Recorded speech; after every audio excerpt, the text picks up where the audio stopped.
শত্রু সবারই থাকে, তবে আমার বুলেটের শত্রু আছে। ওই যে এক পক্ষ ওর শত্রু পক্ষ আইসে আয়া ওর টেলাইতেছে, ঠিক আছে, ওর ফাঁকে নিয়ে মারবো দূরে নিয়ে। ও তো বাচ্চা, ও তো আর পারবো না ওগুলোকে। এর লেগে আমি এগিয়ে যাইতাছি সাথে। দেন আমার সাথে সাথে আমার বুলেটও আইতাছে। ওই যে দেন কি বডিটা নিয়ে দাঁড়ায় রয়েছে, একদম সিনা টান করে লেঞ্জা দাঁড়া করে রাখছে। পাশার নিচ দেখো অন্য লেঞ্জা দিব না। এই একদম আমার বুলেট হেভি ফাইট। দেন আইগে যাইতাছে, আরে আমি আইগাল মাত্রই দেন বুলেট পাগের মতো আইগে যায়, একটু পিছু হাঁটবো না। অল টাইম আর রাগ থাকে হাই।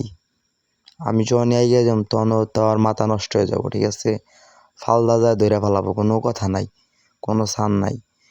দেন কিন্তু ওই একলা দেখে এই জন্য, ঠিক আছে, সবসময় আইগে যাইতে পারে না একা একা। আমরা কেউ সাথে থাকলে পরে আরও বিশেষ করে আরও হাই ফাই হয়ে যায়। এমনি তো হাই, ঠিক আছে, যখন আমরা সাথে থাকি তখন আরও হাই হয়ে যায়। তবে ও একটু বড় হইলে পরে আরও একটু সাহস হবো বেশি।